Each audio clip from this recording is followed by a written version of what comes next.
Bonsoir mes très chères dames, cette vidéo est réservée uniquement pour les femmes comme toujours.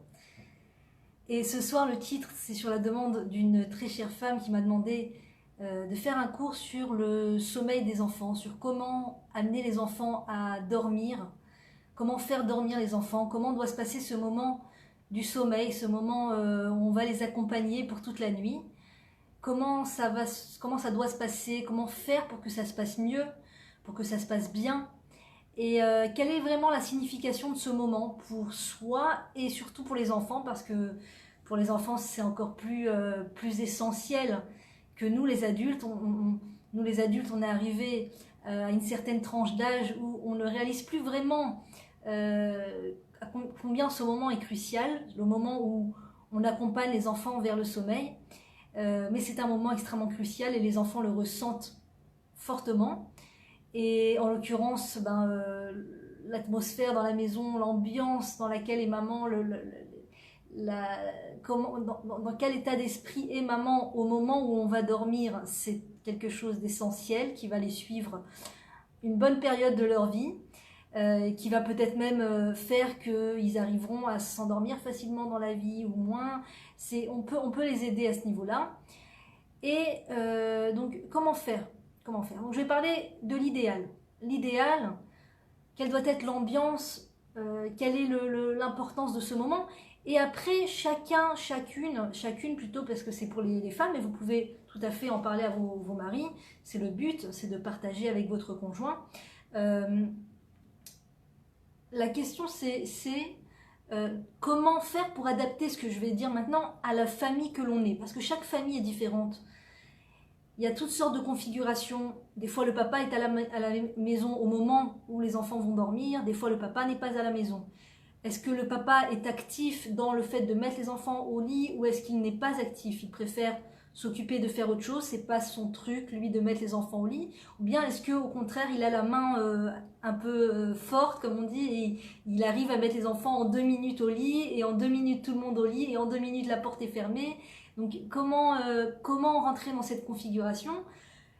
Je vais parler de l'idéal ce soir, chacune prend à sa façon, chacune le met à sa manière et l'utilise à sa manière avec ses enfants, avec son intelligence, avec son ressenti par rapport à ses propres enfants. Donc l'idéal déjà au niveau de l'acte, au niveau de la parole, c'est d'avoir un dialogue tel que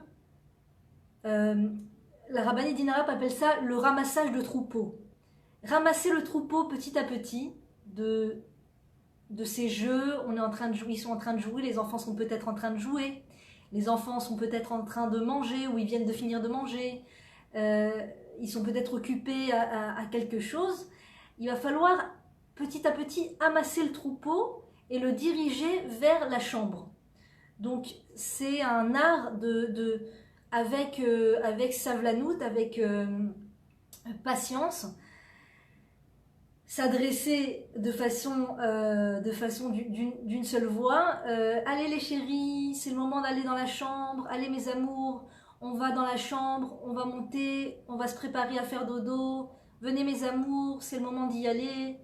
Dans une voix agréable, douce, où les enfants ressentent que c'est pas un moment, c'est pas une torture, c'est pas ils ont plus le choix, ils ont plus le libre arbitre. Non, c'est un des actes de la journée. La même manière qu'on s'est levé pour aller à l'école, la même manière on est parti manger. Maintenant c'est le moment de se diriger vers la chambre. Donc déjà, moi je me souviens que ma petite maman d'amour, que Dieu la bénisse et lui donne la bonne santé à l'infini et la bracha dans tout, elle était formidable parce que elle le faisait exactement, elle ne l'avait pas étudié mais c'est exactement ce qu'elle faisait en fait. Elle avait inventé une chanson avant d'aller au lit, ça s'appelait Le Petit Train. Donc elle c'était le wagon, enfin c'était la locomotive et nous on était les wagons. Donc elle allait partout nous chercher dans la maison où on était et elle disait, je vais pas chanter devant la caméra, mais elle chantait une chanson comme ça en disant le petit train s'en va dans la montagne, le petit train s'en va dans la campagne, tchou-tchou, tchou-tchou. Et nous, on savait que c'était le moment de venir et de venir prendre les épaules de ma maman, et l'autre il prend mes épaules, et l'autre derrière il prend. Et on formait un genre de train à locomotive, comme ça, un genre de train à wagon. et on se dirigeait en chantant tous dans la chambre. Et c'était très joyeux, c'était très sympathique. Je ne dis pas on s'est mis à dormir tout de suite dès qu'on est arrivé dans la chambre, surtout pas moi j'étais une difficile avec le dodo. Mais c'était déjà plus agréable. Déjà, ça faisait baisser la tension. Donc ça, c'est pas mal du tout. La locomotive, tchou-tchou, la locomotive. En vous le disant, je me dis qu'il faudrait que je le fasse moi aussi. Tout ce que je vous dis maintenant, c'est des choses sur lesquelles je suis vraiment en plein travail. Et je suis sans cesse, dès que je peux, en train d'améliorer moi aussi ce moment de la journée des enfants parce que c'est un moment extrêmement important. Donc voilà, une petite chanson comme le petit train qui va dans la montagne. Le mieux c'est de répéter en général, d'avoir la même chanson, d'avoir la même chose, la même façon de parler, les mêmes phrases pour que les enfants reconnaissent le moment du sommeil. Quand on a récupéré tous les petits agneaux et qu'on les a amenés dans le lit, là, ils n'ont pas forcément envie de dormir. Des fois, il y en a qui sautent, ils sont remplis d'énergie. Des fois, il y en a qui veulent une histoire, il y en a qui veulent un biberon et puis ils l'ont déjà fini, ils en reveulent un aussitôt. Donc, chacun va avoir son besoin, sa demande, etc. Et il ne faut pas avoir peur. Il ne faut pas avoir peur. Souvent, pourquoi la maman a peur? Parce qu'elle croit, elle se dit que ça va jamais finir. Elle pense que ça n'a pas de fin, que c'est infini et qu'elle a plein de choses à faire et qu'il faut qu'elle se dépêche de les mettre au lit parce que tout le reste à faire. Mais la question c'est vers quoi je cours? Vers quoi je cours? En sachant que le moment du sommeil, c'est le moment en fait, le moment où l'enfant va dormir, c'est le moment où l'enfant va digérer tous les événements de sa journée. Les bons comme les mauvais. Et on sait qu'un enfant, espérons le moins possible, mais on imagine bien qu'un enfant rencontre des épreuves et des défis dans sa vie. Ça peut être sa copine qui lui a pincé la joue, ça peut être son copain qui lui a volé son goûter, ça peut être la maîtresse qui l'a mise au piquet. C'est des événements pas évidents. Au sein de la journée, je me suis fait voler peut-être mes étiquettes, mes autocollants, peut-être je pensais avoir ramené mes devoirs, j'ai oublié mon cahier de mes devoirs et la professeure m'a crié. Il y a plein de défis pas faciles que les enfants rencontrent dans la journée. Et en fait, le moment du sommeil, et même les petits bébés, sachez-le, ils rencontrent des défis, a fortiori s'ils vont dans une maternelle, s'ils vont déjà tôt à la maternelle. Plus un enfant passe de temps à l'école, plus un enfant passe de temps à la maternelle, plus il rencontre de défis. Il est éloigné de maman et donc il y a une compensation. Le moment du sommeil, ça va être le moment où il va digérer toutes ces choses auxquelles il n'avait pas forcément envie de rencontrer au sein de sa journée. Il va digérer toutes ces choses-là. Et nous, par notre accompagnement avant l'endormissement, nous, en mettant une bonne atmosphère avant le sommeil, on va pouvoir lui permettre de retranscrire ce moment du sommeil, de passer un moment de sommeil avec une digestion beaucoup plus agréable que s'il est un peu jeté au lit, quoi. S'il est un peu mis au lit, et maman qui souffle, et maman qui est au bord de la patience, et maman qui en peut plus, c'est le moment crucial où il va digérer toute la nuit les événements passés toute la journée.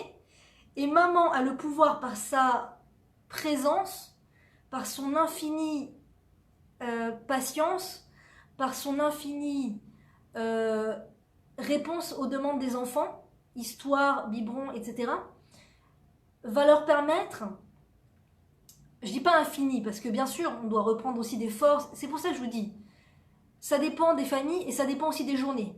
Il y a des journées où on va avoir la force et la présence d'esprit, on sait bien, on a eu son moment pour soi, on s'est relaxé, on a eu le temps de manger, on a eu le temps de boire, on est bien, et on peut leur donner cette écoute et cette réponse à leurs demandes. Il y a des journées où, par exemple pendant les grandes vacances, on va passer des longues journées avec eux, d'accord? Ils vont pas à l'école, on est avec eux, donc il se peut qu'on ait passé la journée entière avec eux, et qu'au bout d'un moment, on n'ait pas forcément cette patience et cette disposition à être avec eux au moment du sommeil. Donc c'est pas grave s'il y a des fois où c'est le papa qui va mettre les enfants au lit et leur dire « Allez mes chéris, maintenant dodo » et fermer la porte. à leur répondre une demande de demande, allez, dodo, c'est pas grave, il y a des soirs où ça va arriver et c'est possible.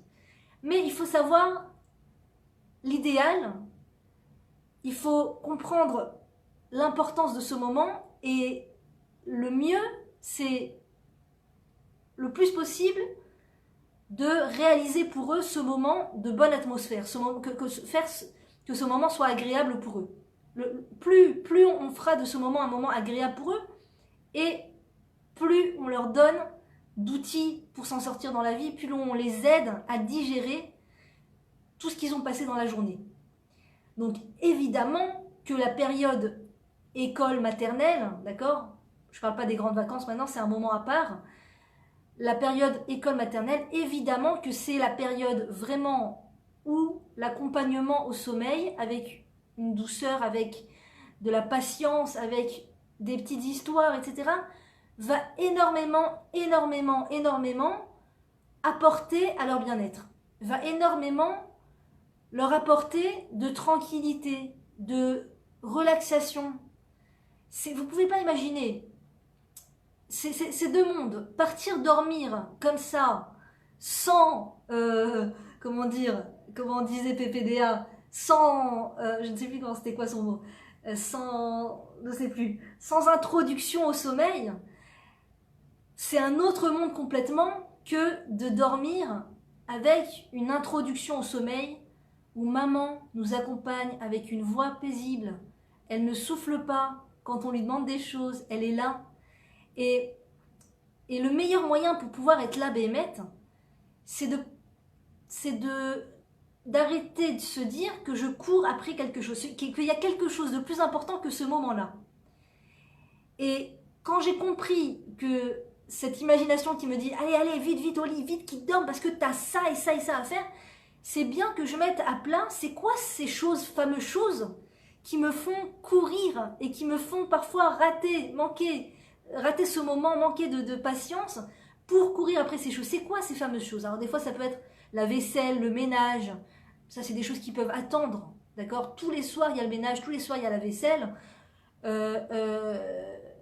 Peut-être que j'aurais plus d'énergie à faire le ménage et la vaisselle si moi-même je me suis un peu détendue avec les enfants et je me suis laissée aller à cette détente avant le sommeil, vraiment les accompagner et être avec eux dans cette détente. Pas seulement compter les minutes en disant bon, j'ai fait l'histoire, c'est bon, je coche, je leur ai donné 10 fois le biberon, je coche, j'étais là pendant 10 minutes, 15 minutes, je coche. Pas un truc où vraiment je suis sur mon chronomètre à attendre juste enfin que ça finisse. Mais vraiment rentrer dans cette atmosphère de sommeil et même à la limite moi m'endormir un peu avec eux. Et même limite des fois il y a des mamans qui s'endorment avant les enfants. Maman, où tu en étais dans l'histoire? Ah chérie. Et moi je me souviens un jour ma maman me racontait une histoire, que Dieu la bénisse, et elle inventait une histoire. Et elle, en racontant l'histoire, elle s'est un peu endormie. Et donc, elle a dit des choses qui n'étaient pas très cohérentes dans l'histoire. Et moi, j'étais très réveillée. Et je me souviens, je lui ai dit, maman, on en est où là dans l'histoire? Et elle m'a dit, on en est là, chérie, on en est là. Elle m'a montré avec le doigt, genre, on en est là, ma fille. Il n'y avait pas de livre, il n'y avait rien. Et là, j'ai rigolé. Et des fois, la maman, c'est ça en fait. Elle se laisse aller au sommeil avec les enfants, elle se laisse aller à dormir avec les enfants parce qu'il n'y a rien qui presse. Alors des fois, il faut se demander c'est quoi qui m'appelle tellement pour que je sois à ce point pressé de faire dormir mes enfants. Des fois, c'est le téléphone, des fois, c'est le smartphone, des fois, c'est le WhatsApp, c'est les réseaux sociaux. Alors ça, il faut faire une belle introspection. Une belle introspection. Et se dire maintenant, il n'y a rien au monde. Il n'y a rien. Mes enfants sont là dans leur lit. Il n'y a rien au monde. Il n'y a pas de téléphone. Personne, aucun appel, aucun message n'est suffisamment important pour me faire rater ce moment essentiel de ma rencontre avec mes enfants dans la journée. Il se peut que j'ai été avec eux aussi, que j'ai mangé avec eux. Il se peut que j'ai été présente avec eux. Mais là, c'est le moment où je les accompagne vers le sommeil. Et donc, il n'y a pas de téléphone, il n'y a pas de WhatsApp, il n'y a pas de toutes ces choses-là. Si j'arrive pas à me retenir, si ça m'aspire au point que je n'arrive pas à être avec mes enfants dans les moments cruciaux, il faut que je me demande sincèrement si je ne dois pas me débarrasser de ce téléphone. Et au moins me mettre des règles claires. le moment du sommeil avec les enfants, le moment où je vais leur raconter une histoire, il n'y a pas de téléphone. Le téléphone, il est éteint, il a plus de batterie, il est perdu quelque part, je ne sais même pas où il est. Moi, je suis là avec mes enfants. Des fois, qu'est-ce qui nous appelle? C'est le travail, le métier. On a un boulot et on a des clients et on doit rendre un travail et on est, je sais pas, on travaille en freelance ou on travaille de chez soi. On est tombé dans ce piège, je dis ce piège parce que moi-même je suis tombée dedans et je me suis rendu compte que c'était une grosse pression pour la famille et pour les enfants en fait. Beaucoup plus qu'on imagine, on tombe des fois dans ce piège de travailler de la maison.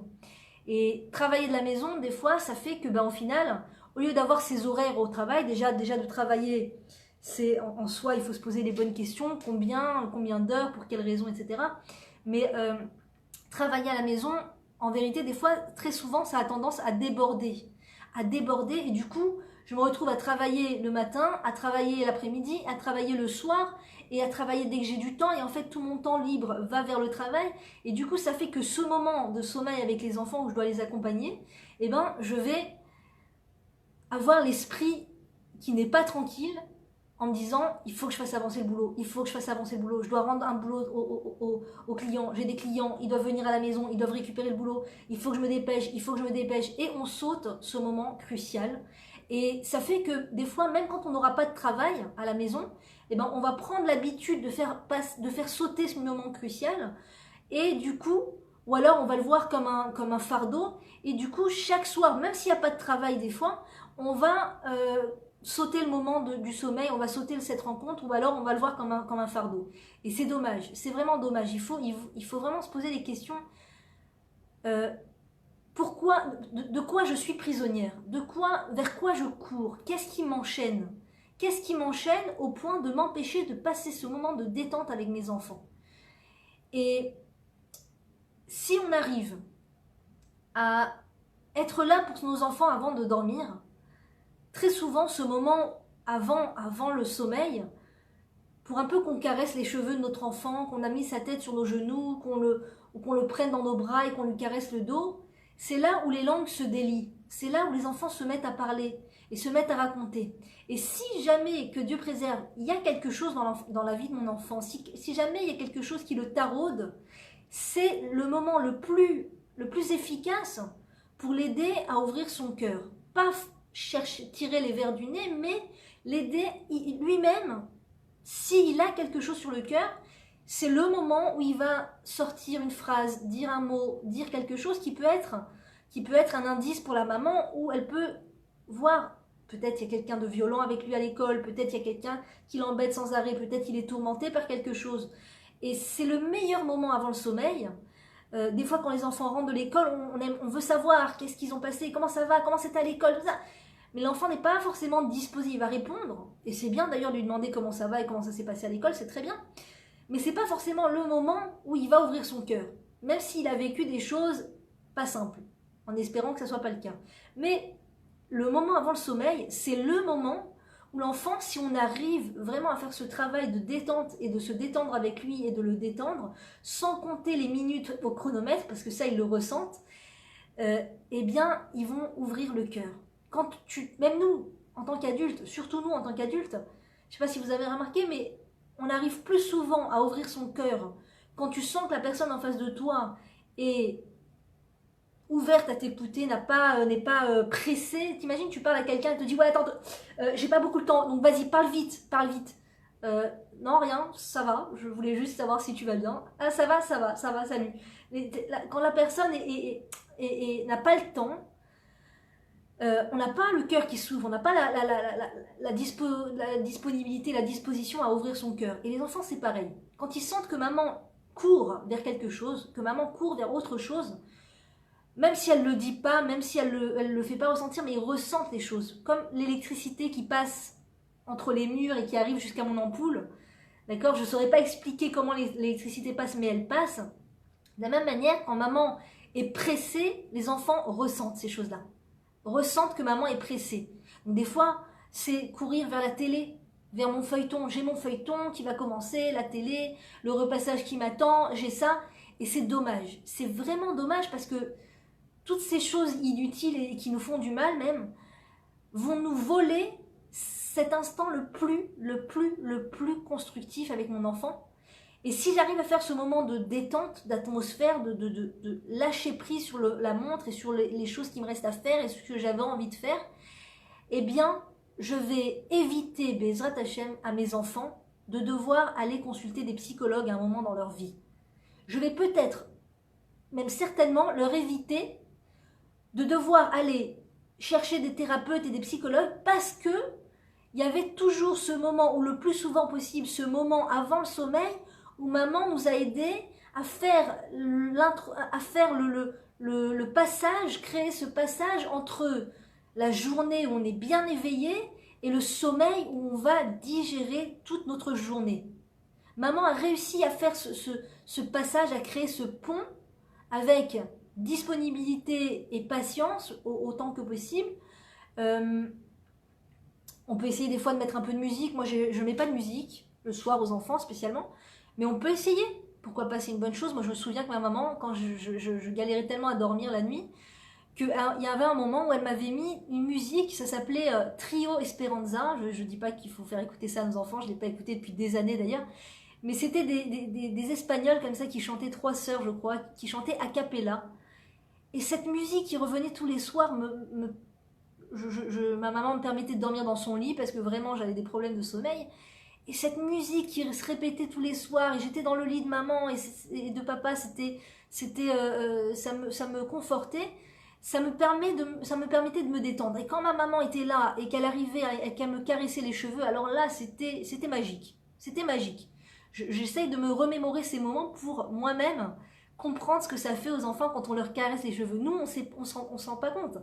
Mais c'est comme une personne qui va pour se faire masser dans un spa et elle rentre dans la pièce et il y a une pièce où il n'y a pas de musique, où il fait un peu froid, où la femme a une voix un peu pressée, d'accord, viens ici, allonge-toi, allez, vite, retourne-toi, allez, bon, quel massage, quel truc, bon, allez, vite, qu'elle a des bagues et qu'elle commence à masser avec les bagues, c'est une torture. Ou alors, tu rentres dans une pièce où la musique, la lumière est tamisée, il y a un peu de musique relaxante, il y a une bonne odeur, il y a une femme qui est là, qui a une voix patiente, pleine de douceur et de gentillesse, et elle est elle-même détendue. C'est un autre monde. C'est un autre monde. Dans cette pièce, tu rentres crispé, d'accord? Tu n'arrives pas à te détendre, c'est un moment de torture. Tu sors, tu es plus crispé qu'autre chose. Et dans l'autre pièce de spa, où tout est là pour t'aider à passer un bon moment de détente, tu vas te laisser te relaxer, tu vas vraiment, vraiment récupérer des énergies, vraiment te laisser aller même jusqu'au sommeil des fois. Il y a des gens, ils vont chez le masseur, ils s'endorment tellement c'est relaxant, tellement le masseur ou la masseuse, chacun, les masseurs pour les hommes, les masseuses pour les femmes, hein, et ben ils ont tellement ce don qu'ils vont t'aider à lâcher prise et à t'endormir et à rentrer dans un sommeil très réparateur. Des fois, ça va durer 10 minutes. Tu te réveilles en sursaut, tu dis... Et la personne a dit, ça fait que 10 minutes que tu dors, t'inquiète pas. Tu dis, ouais, on dirait que j'ai dormi 2 heures. Et c'est ça le sommeil réparateur. C'est que tu dors peu, mais tu as l'impression que tu as dormi beaucoup et que c'est très réparateur. Et c'est ça, quand on accompagne nos enfants vers ce monde du sommeil avec, ne vous inquiétez pas mes amours, ne vous inquiétez pas, on n'a pas besoin de leur dire ne vous inquiétez pas, mais tout cet accompagnement leur donne ce message de ne t'inquiète pas, ne t'inquiète pas. La nuit est positive. Le sommeil, le dodo, c'est un moment agréable. C'est un moment où tu ne vas pas te détacher de maman. Maman ne s'enfuit pas parce que au moment du sommeil. Maman est là, ne t'inquiète pas, maman est présente, avec une voix réconfortante, avec une petite histoire qu'ils aiment. Les enfants adorent quand on leur raconte une histoire longue, mais chaque fois coupée en plusieurs morceaux. Maintenant, un petit peu de ça, et on avance un peu sur l'histoire, et pour le prochain demain, on continuera d'avancer sur l'histoire. Ils adorent parce qu'ils sont dans le suspense de où on est arrivé et où est-ce qu'on va continuer l'histoire, même s'ils connaissent l'histoire par cœur, mais le fait de raconter une histoire en plusieurs parties, comme ça ils sont pressés de retrouver leur lit le lendemain. Ils sont pressés de retourner dormir parce qu'ils savent qu'ils vont connaître la suite de l'histoire. Donc c'est très bénéfique, c'est super. Et on peut tout à fait, à mon avis, moi je ne l'ai pas étudié dans un cours, mais à mon sentiment, on peut tout à fait, quand on se sent un peu débordé par la situation et qu'on aimerait maintenant pouvoir aller aux toilettes ou manger ou prendre un moment pour soi, qu'on sent vraiment qu'on a besoin d'un moment pour soi, on peut tout à fait faire appel au papa et demander au papa de dire aux enfants maintenant de dormir. On peut le faire. Mais si on arrive à faire cet accompagnement, des fois on n'a même pas besoin du papa, des fois. Chacun le prend à sa façon, selon ses enfants, selon le papa qu'il y a dans la maison, selon les forces qu'elle a, mais c'est l'idéal. Voilà, on évite aux enfants de devoir aller après sortir de l'argent pour des thérapeutes et faire des thérapies des fois qui n'ont pas de fin juste parce que, voilà, il y a eu le moment de sommeil où maman était là, elle nous a accompagnés vers ce sommeil et ça les a aidés à digérer toute la journée. La rabbinite Dinarap, c'est d'elle que je tiens ces enseignements, témoigne que un soir, voilà, elle caressait les cheveux de sa fille pour qu'elle s'endorme. Elle était en classe de CP. Et au bout d'un moment, sa fille s'est ouverte et a commencé à parler. Et a commencé à lui dire, maman, tu sais, il y a une copine qui avec son crayon, elle m'a rentré le crayon dans la main et tout ça. Et la rabbinite a dit, dès le lendemain, je suis allée à l'école et j'ai parlé avec la professeure. Et je lui ai dit, est-ce que c'est vrai qu'il y a une petite qui a mis le crayon dans la main de ma fille? Et là, la professeure m'a dit, ah là là, oui, c'est vrai, voilà, je suis contente qu'elle t'en ait parlé. C'est une petite fille qui ne fait que l'embêter tout le temps. J'ai beau les séparer, elle est toujours là et elle embête ta fille et tout ça. Et elle a compris qu'il n'y avait rien à faire et elle a changé sa fille d'école. Et elle dit, grâce à ce moment où j'ai été accompagner mon enfant avant le sommeil, j'ai pu comprendre qu'elle était en danger, qu'il y avait un danger, et j'ai changé d'école. Je ne connais pas tous les détails de l'histoire, peut-être qu'il y avait d'autres détails dans cette histoire, mais la rabbinite a senti que vraiment il fallait changer la petite d'école parce qu'elle avait besoin, la professeure lui a dit oui, votre fille a perdu de sa confiance en elle s'est renfermée sur elle avec cette fille qui fait que l'embêter, elle est dérangée, et puis toutes les petites autres filles se mettent contre elle aussi. Bon, il y a eu toute une histoire comme ça où elle a réussi à petit tirer le fil de l'histoire et elle a pu sauver sa fille en la changeant d'école grâce à ce moment avant le sommeil où elle lui a caressé les cheveux et sans attendre, sans courir vers mille choses, surtout à l'époque, la rabbinite n'avait pas de smartphone, aujourd'hui elle n'en a pas non plus. Elle ne fait rentrer aucun écran chez elle, ce qui est aussi ma philosophie, donc ma volonté. Je ne fais pas rentrer d'écran chez moi, hormis ce téléphone, comme je vous le dis très souvent, qui ne sert que pour les vidéos et qui est caché, camouflé, Bezrat Hachem, avec l'aide de Dieu, pour que les enfants n'accèdent pas à ce téléphone. Donc moi j'ai un téléphone cachère. C'est quoi un téléphone cachère? C'est un téléphone du Moyen-Âge où il n'y a pas internet. Maximum, tu peux prendre des photos de très mauvaise qualité. Et je suis tellement contente de ce téléphone. Qu'est-ce que je l'aime, ce téléphone. Je l'aime tellement qu'il n'y a jamais de batterie. D'ailleurs, les gens n'arrivent pas à me joindre. Je ne m'en sers même pas. Je m'en sers à peine. Je m'en sers que pour appeler ma maman, mon papa. Et maximum, si j'ai quelque chose à dire à mon mari. Et donc les enfants, il n'y a pas d'écran dans la maison. Il n'y a pas d'écran. Et quand il n'y a pas d'écran, je vous assure, moi, il y avait un moment où quand j'écrivais les livres que vous pouvez trouver sur Amazon, sur l'éducation, sur le couple, et moi dans tout ça, et nous dans tout ça, et eux dans tout ça. Donc quand j'écrivais les livres, j'avais un ordinateur à la maison, donc c'était un écran, et je vous avoue que j'avais cet appel, quand je mettais les enfants au lit, j'étais tentée d'aller... Je voulais que ça se passe vite, que les enfants puissent dormir pour enfin pouvoir me retrouver sur mon ordinateur et avancer sur l'écriture des livres.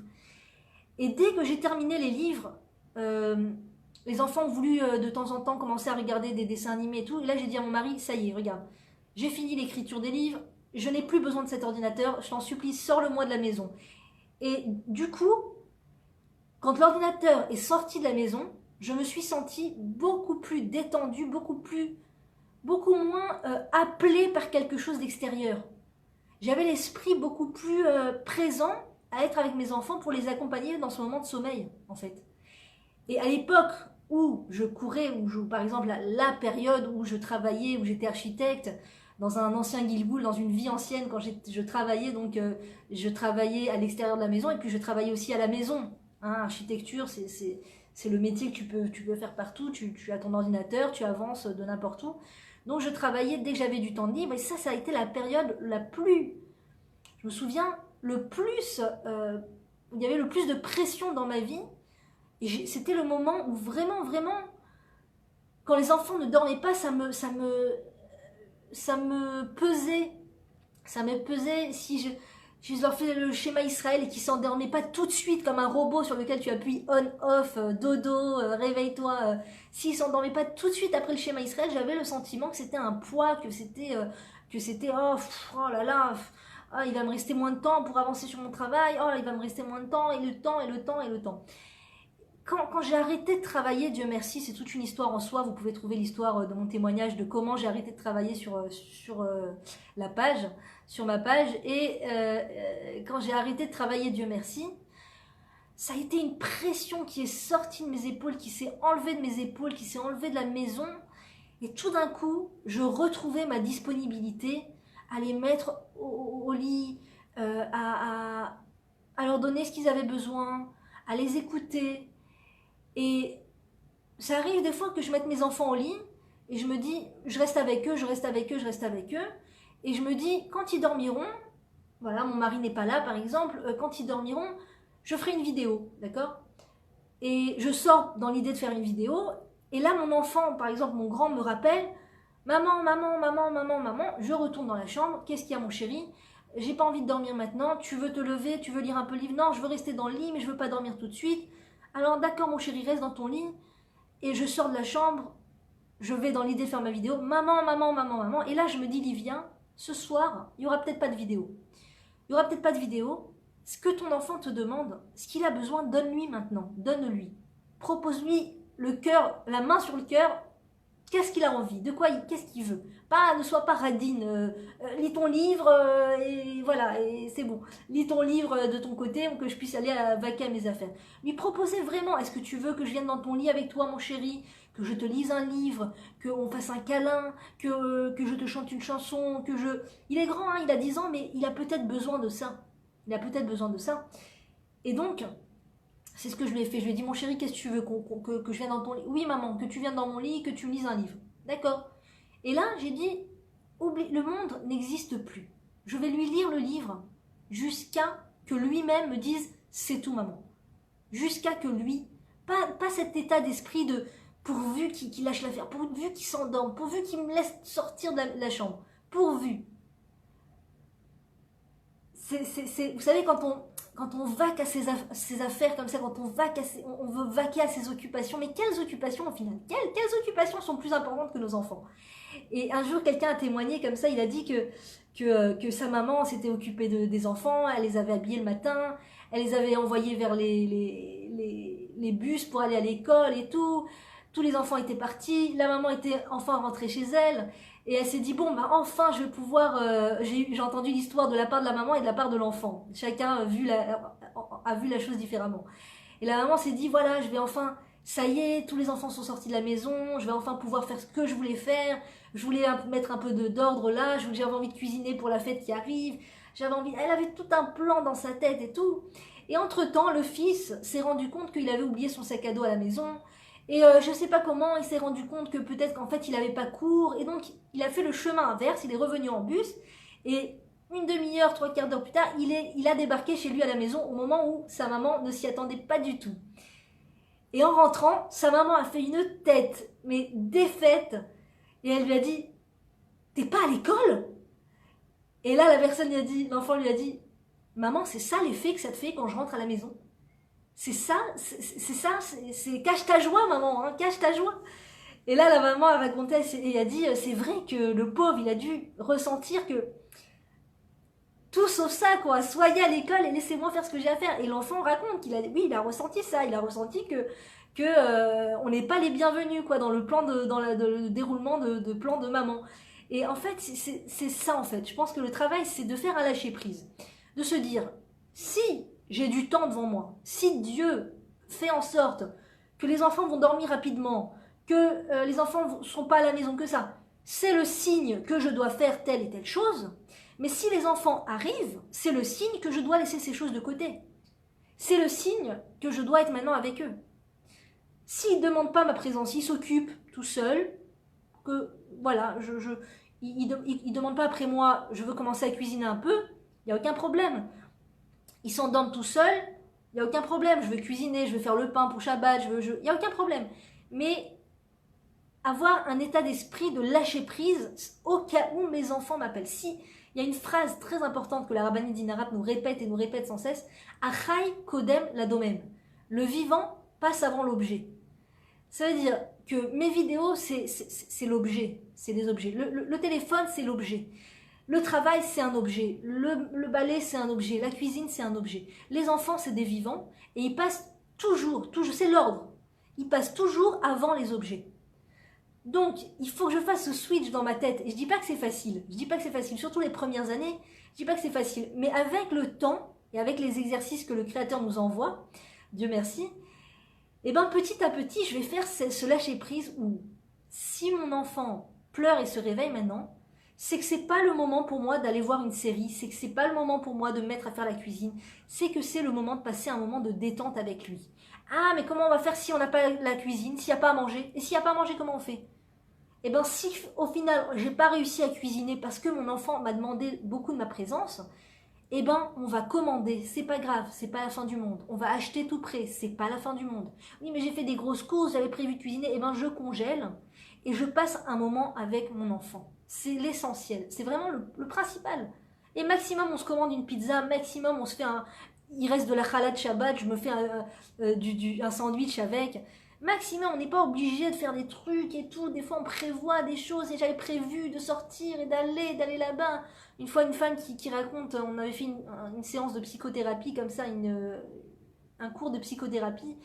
Et la femme demande au psychothérapeute comment je fais, désolée, comment je fais pour me remettre d'une telle défaite.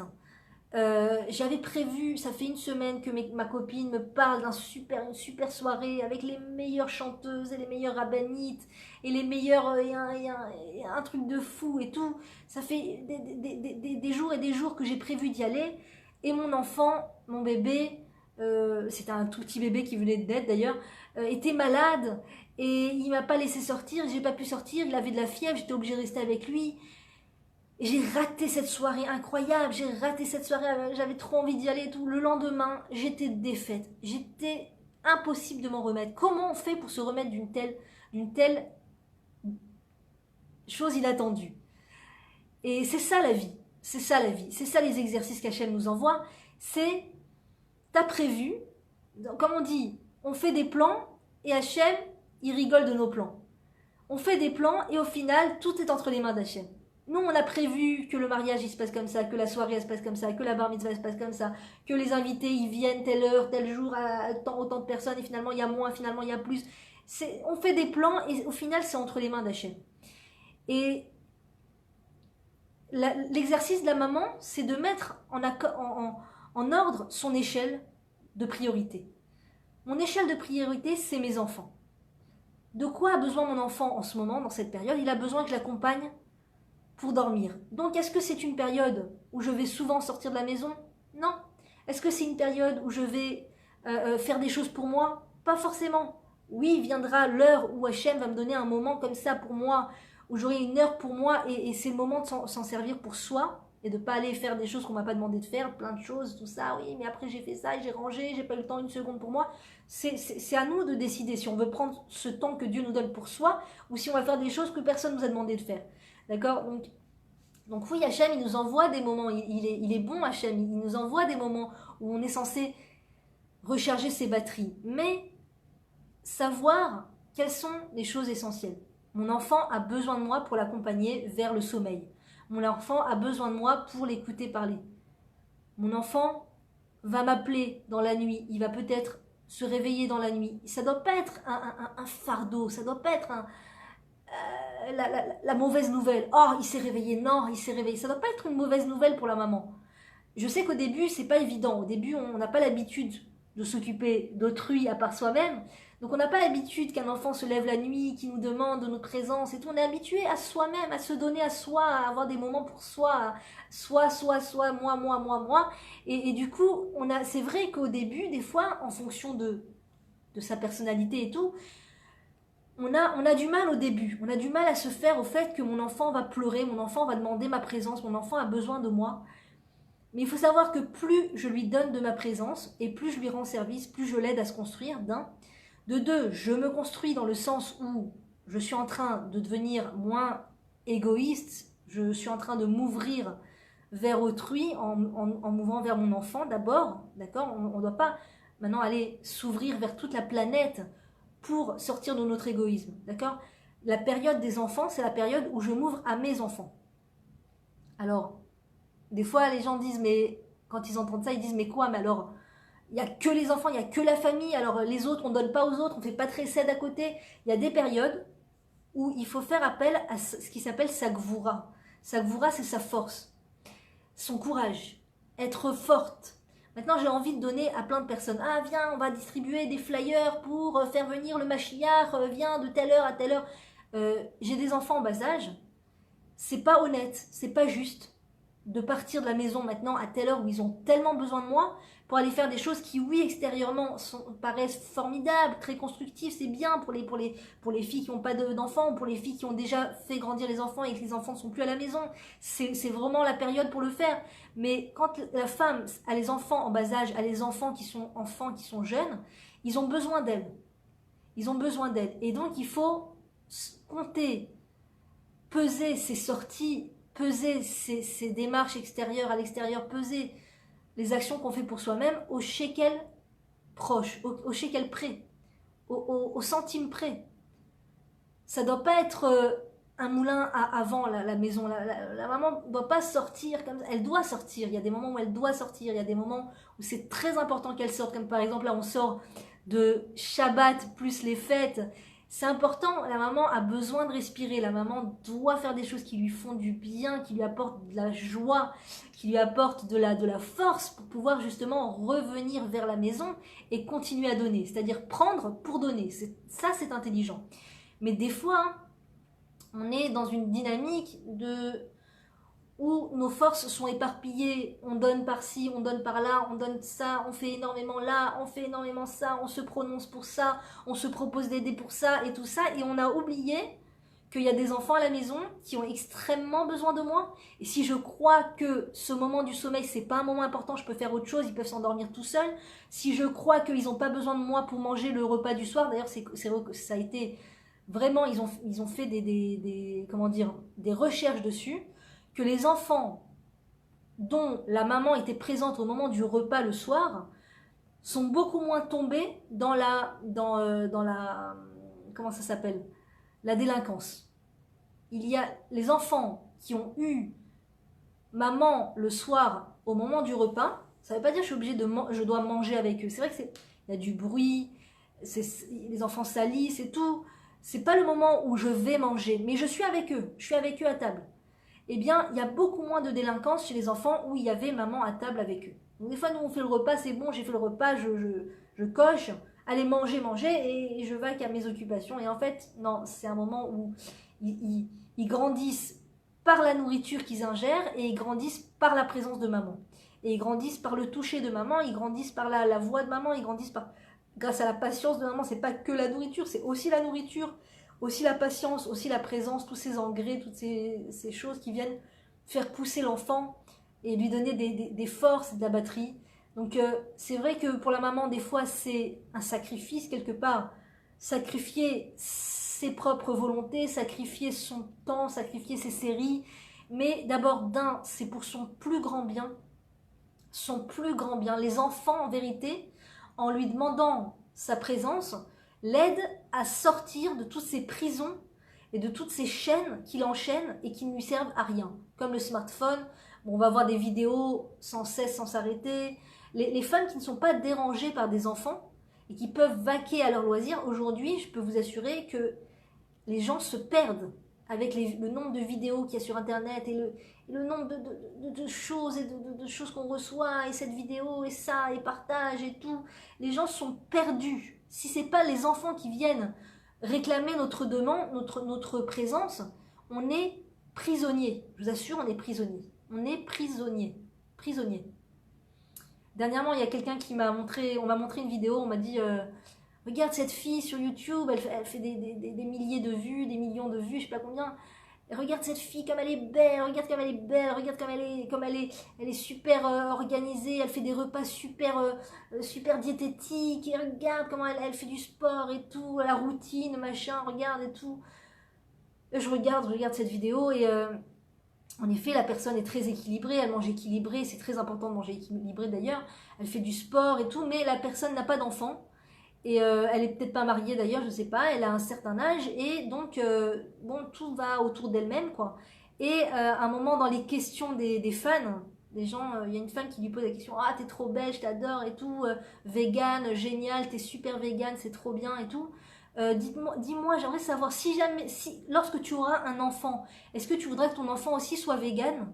Et là, elle a répondu: je n'ai jamais prévu d'avoir des enfants. Et là, j'avais envie de dire à la personne, mais regarde, elle est peut-être très belle extérieurement, elle fait peut-être des choses waouh extérieurement, mais cette personne, je suis triste pour cette personne parce que, en vérité, en ne voulant pas d'enfant, en ne voulant pas donner à autrui, eh bien, tu es dans une prison. Tu es dans une prison de toi.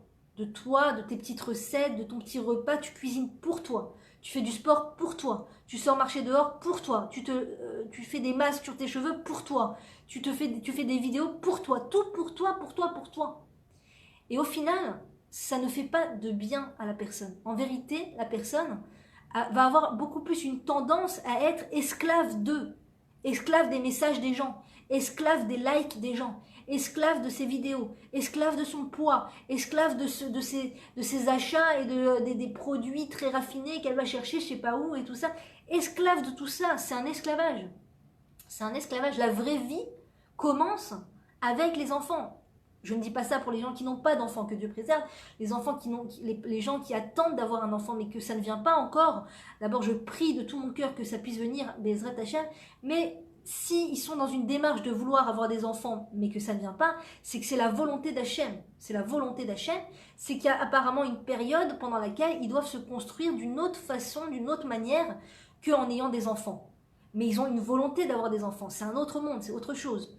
D'accord? Donc, mais si la personne dit volontairement: je n'ai jamais voulu avoir d'enfant, c'est-à-dire que je vais tout faire pour ne pas en avoir, que Dieu préserve, là c'est une dynamique qui est extrêmement, en vérité, on croit que c'est libérateur, mais en vérité ça emprisonne. C'est un emprisonnement, le plus grand emprisonnement de l'être, c'est son ego en fait, c'est son égocentrisme, c'est le fait d'être tourné vers elle-même.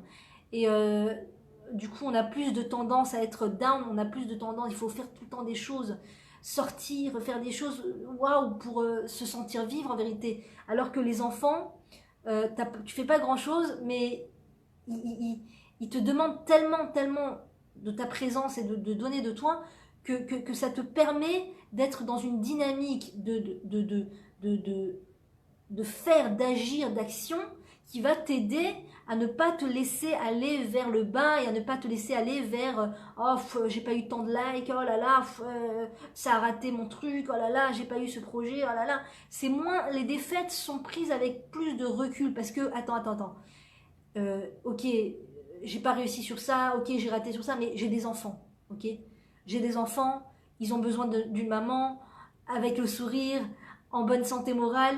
Je dois me retenir, je dois tenir pour eux, je dois tenir pour eux. Et là, je veux ramener un témoignage vraiment incroyable, les Havdil, de la rabbinite Tali Benishai, qui, avec le Rav Benishai, donc ils ont perdu leur fille aînée, leur gendre et 2 ou 3 de leurs petits-enfants, je crois, qui ont été assassinés malheureusement par une saleté de haineux du peuple juif. Et donc, il leur est resté 3 petits-enfants, si je ne me trompe pas dans les chiffres. Il y a eu 3 petits-enfants qui sont partis et 3 petits-enfants qui sont restés. Et parmi ces 3 petits-enfants, il y en avait 2 qui étaient en très bas âge, de tout petits. Ils se sont retrouvés, donc après avoir perdu leur fille et leur gendre et plusieurs de leurs petits-enfants, ils se sont retrouvés chez eux alors qu'ils sont grands-parents, ils ont vraiment un certain âge, ils ont fini d'éduquer tous leurs enfants, je crois que tous leurs enfants sont mariés, ils se sont retrouvés dans un rôle de parents à la maison avec des enfants en bas âge qui les appellent papa et maman parce qu'ils se sont habitués à grandir avec leurs grands-parents maintenant et donc ils sont vraiment, la rabbinite Tali Ben Ishaï témoigne qu'elle est vraiment, que Dieu lui a fait un grand cadeau en lui laissant ses petits-enfants parce que du coup elle était obligée de tenir, obligée de se prendre en main, même s'il y a eu des moments, et ça continue très certainement, des moments très difficiles de grande douleur, mais ces petits-enfants qui sont à la maison et qui l'appellent maman et qui lui demandent des choses sans arrêt et qui ont besoin d'elle sans arrêt, font que ça la fait tenir. Elle dit, Dieu m'a forcé, m'a obligé à me prendre en main. Et s'il n'y avait pas eu les petits-enfants à la maison, je ne veux pas imaginer, elle dit, je ne veux pas imaginer vers quelle tristesse je me serais laissée aller. Et du coup, du fait qu'il y ait les enfants, ça m'oblige à me reprendre, ça m'oblige à leur donner ce qu'ils ont besoin, à me lever à des heures correctes, à dormir à des heures correctes. T'as pas le choix, t'es obligé de le faire, t'es obligé de le faire. Je parle pas pour la rabbinite, je parle pour nous. On est obligé de se coucher à des horaires normaux, on est obligé de dormir suffisamment, on est obligé de récupérer des forces parce que on doit être là pour eux. On doit être là pour eux. Et quand on n'a pas besoin d'être là pour qui que ce soit, mais qui t'oblige, même si avec toute la bonne volonté au monde, qui t'oblige à aller dormir à un moment dans la nuit, d'accord? Avec ces smartphones et tous ces réseaux, tu peux rester éveillé tu peux ne pas dormir de la nuit. Et d'ailleurs, c'est courant, les gens ne dorment plus la nuit, les gens en témoignent, écrivent sur Internet. J'ai encore fait une insomnie, et c'est pour ça d'ailleurs que les médicaments contre l'insomnie sont de plus en plus vendus. C'est que les gens n'ont rien qui les retienne de ne pas dormir et de se laisser aller vers cet éparpillement de l'être où il n'y a pas d'horaire et il n'y a pas de ça et c'est pas important et il y a de toute façon pour qui je le fais. Il y a les enfants, il y a un moment où si tu te couches tard la nuit, où tu fais une nuit blanche, tu es sur internet, tu fais une nuit blanche et encore une nuit blanche, au bout d'un moment tu te rends compte que ça te rend nerveuse avec les enfants, que tu leur réponds de façon qui n'est pas très patiente et que ça leur fait du mal et tu te dis pourquoi je fais ça. Pourquoi je fais ça? Donc au bout d'un moment, tu es obligé de te reprendre. Quand tu vois que la télé t'hypnotise et te vole tes moments chers avec tes enfants et que les enfants eux-mêmes sont hypnotisés, au bout d'un moment, tu te dis pourquoi je garde cet écran chez moi? Donc les enfants, ils sont cet électrochoc qui t'aide à faire les bons choix dans la vie en vérité. Donc c'est le plus grand cadeau. C'est le plus grand cadeau. Voilà, par rapport au sommeil, je ne sais pas si j'ai parlé vraiment de tous les points importants avant le sommeil. Très souvent, après les vidéos, des points me reviennent. Donc si des choses me reviennent par rapport au dodo et au sommeil, je vous en parlerai blinédaire. Si vous avez des questions précises sur le sujet, avec grand plaisir. Merci infiniment pour votre fidélité. Merci infiniment pour vos partages qui font vivre les vidéos. Chaque fois, toujours les filles, toujours les mêmes qui partagent les vidéos. Merci les filles. Ça fait vivre les vidéos. Ben, ça fait vivre et ça apporte des vues et ça apporte de la lumière. Et merci pour vos messages en privé qui m'encouragent énormément à continuer. Les questions que vous avez me donnent des idées pour les thèmes de mes vidéos. Donc continuez à me poser des questions et à me proposer des thèmes avec grand plaisir. Que Dieu me donne les mots pour parler du sujet et me donne les forces pour moi-même agir comme je parle. Parce qu'au final, si je parle mais que j'agis pas comme ça, à quoi ça sert? Donc voilà, moi aussi je dois agir de la sorte et que Dieu nous aide. À très bientôt mesdames. Shavuot Tov, Shavuot Tov.